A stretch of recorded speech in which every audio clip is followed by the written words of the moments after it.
It seems on YouTube it's not enough to present the absurd and ridiculous as a joke.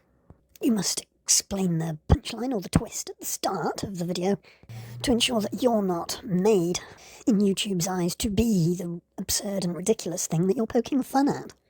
There are people out there with too much time on their hands that troll and criticise, with nothing about them themselves. The twist that should be at the end with a flashing beacon of obviousness is what professional in their right mind would seek out an amateur who's quite happy monetising their epic fails, when the often vanity project that is YouTube channel would glaringly mean that any hard-won, expensively learned professional wisdoms passed on in the most casual of manner would be rejected by any vainglorious that might be eager enough about their own self-importance that they copyright their own name and channel with YouTube. Why would anyone in their right mind do anything other than run away screaming from the greater percentage of the public personas, even if there's a good chance that they're perfectly nice people in reality and private? I'm not actually doing what I have good reason to fear. I keep comments off. Who in their right mind would offer up the concluding plot twist at the start? You is who? Sorry, YouTube made me this way. Volunteering. I don't live in a mansion. No, paid work. My home is high above the street. La radio station. After all, although it's small, it makes a very snug retreat.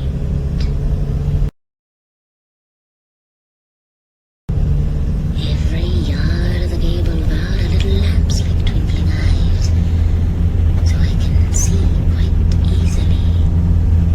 And that's how I economize.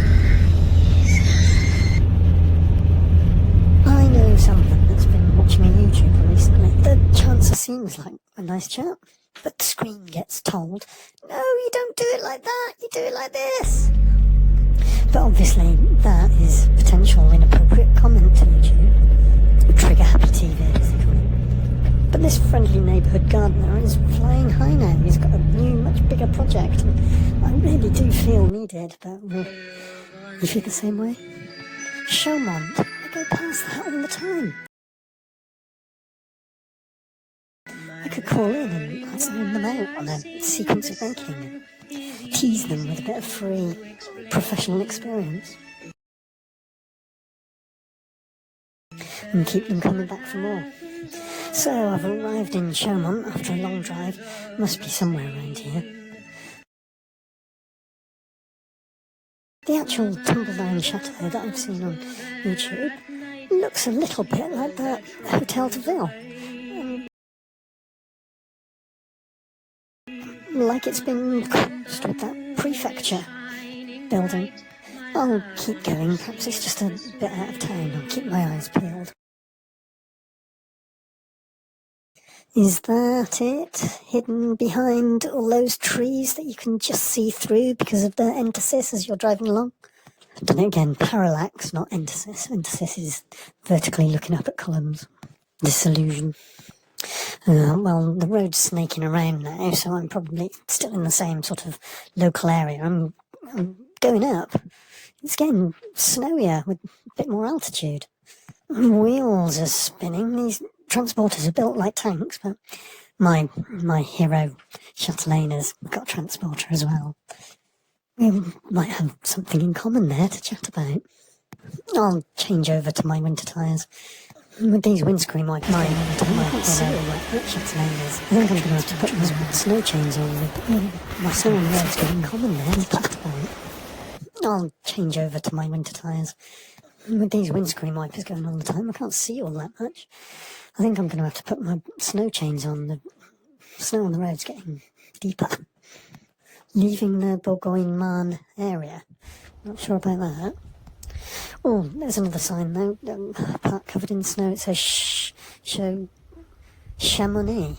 No, that's not right. That's definitely not right.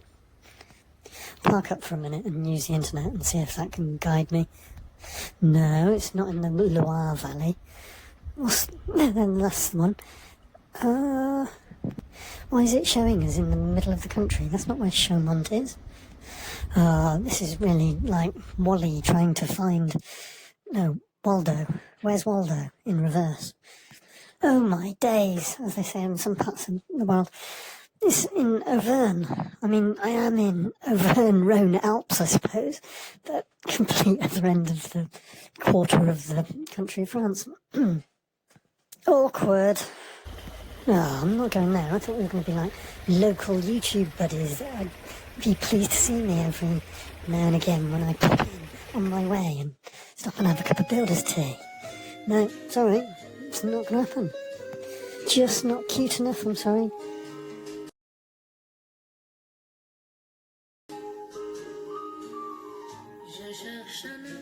Volunteering.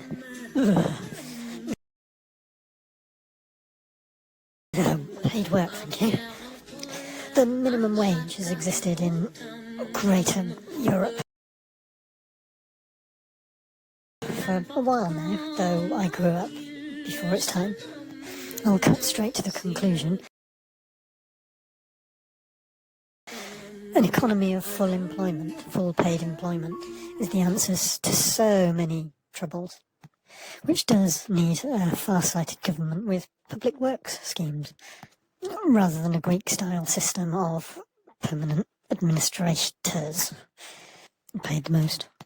During periods of full employment, like before the 2008 global financial crisis, volunteering.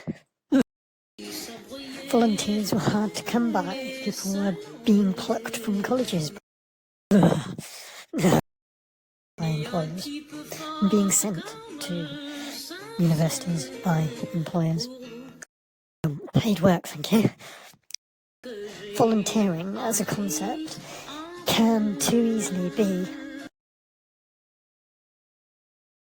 Volunteering as a concept can too easily be a laissez-faire subsistence unemployment scheme that over time might slowly slip into forced labour and deterioration of reward.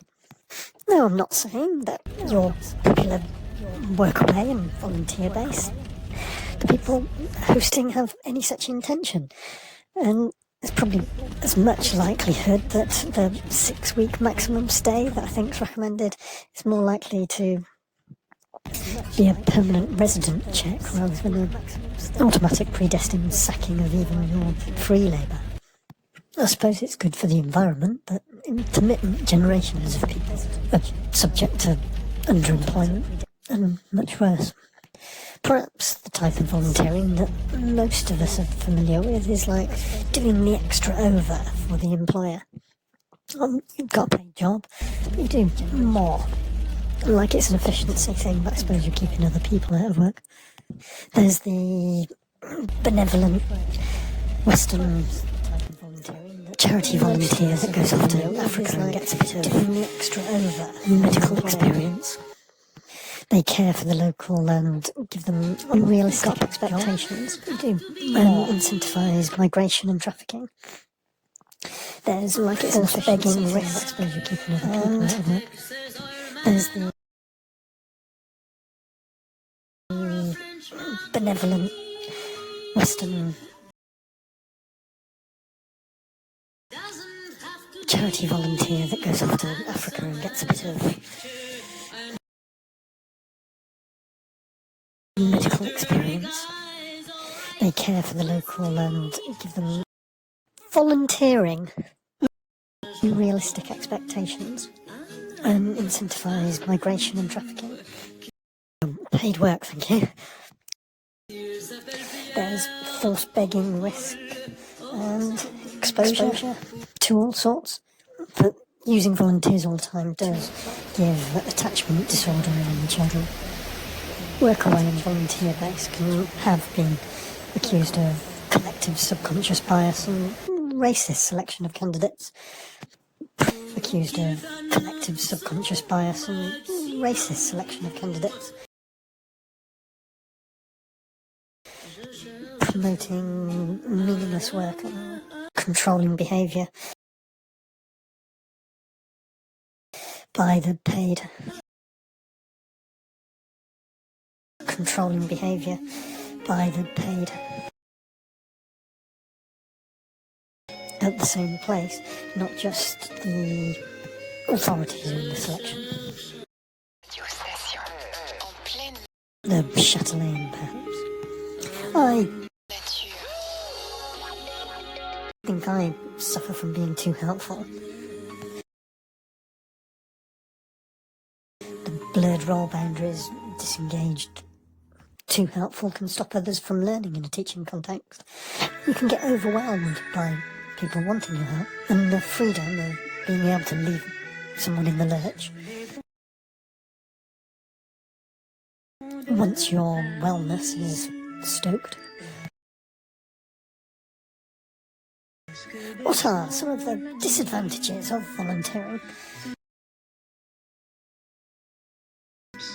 You don't earn money while you're volunteering. Volunteering abroad can be expensive. Many volunteers have too high expectations. Volunteering abroad means to leave your partner at home. Some volunteering organisations are quite dodgy. Volunteering abroad may lead to homesickness, confrontation with reality. May shock some kids. You may lose motivation for volunteering. Volunteering abroad can be dangerous.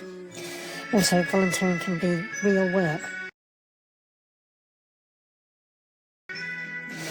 You make a certain commitment. May not be suitable if you already have children. You will be older when you finally get a job.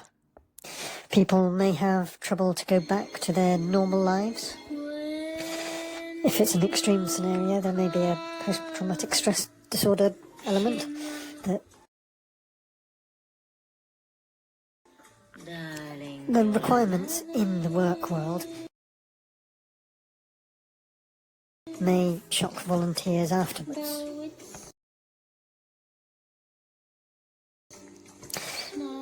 It's too easy.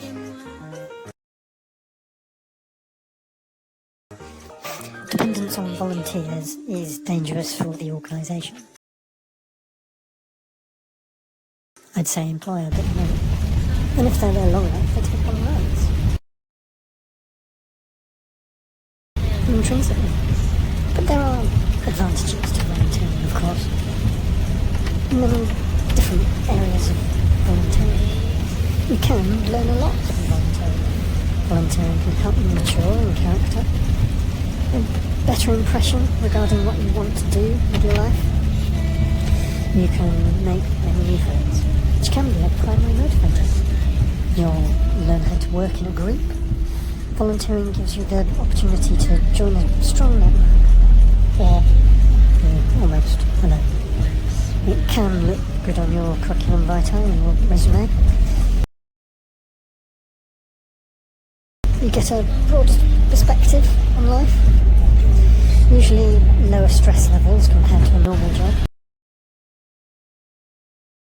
You're volunteering, or a little bit of volunteering work can reduce the stress of the need for efficiency in your limited hours, but that's largely an intimidation factor by the employer. Volunteering abroad can be more likely than getting a visa to work and experience that culture. Having volunteered, it can indicate a high level of inner motivation to help others. It can be much more fulfilling to volunteer compared to a normal job. Flexibility regarding your time commitment. You can explore new cultures. Volunteering gives you the opportunity to give something back. I'm honestly not too sure what that means. Some intrinsic induced perception. Volunteering can be used to help reduce the labour shortage in some professions. You can learn empathy towards other people. New cultures, volunteering gives you the opportunity to give. Volunteering can turn into a regular job after some time. Something bad. I'm honestly not too sure what that means. Goes the theory. People will often be really grateful for your volunteering work, which can be pleasant to the ego. You will value your own life much more afterwards. Activity battles depression, I think that might be what they're getting at. La radio station. For some people, volunteering helps you learn responsibility. And volunteering can help us to mitigate our environmental problems. Mitigate what? Exposure and starvation. A 4-day course that takes 4 weeks through the Government Employment Agency. So that the training establishment gets 3 weeks free work off you. Personally, I find it a bit depressing when you try and buy something but the person won't sell it to you. La radio station. Try giving your services for free to someone and they don't even want you. They want their own criteria. Turn right onto D9 signs for D3 Chevillen. L'info en 2 minutes. Getting the voluntary work from doesn't do a whole lot for your mental health, which is the much quoted reason for volunteering. Improvement of your mental health through activity, feeling valued. Bonjour à tous, journée de mobilisation.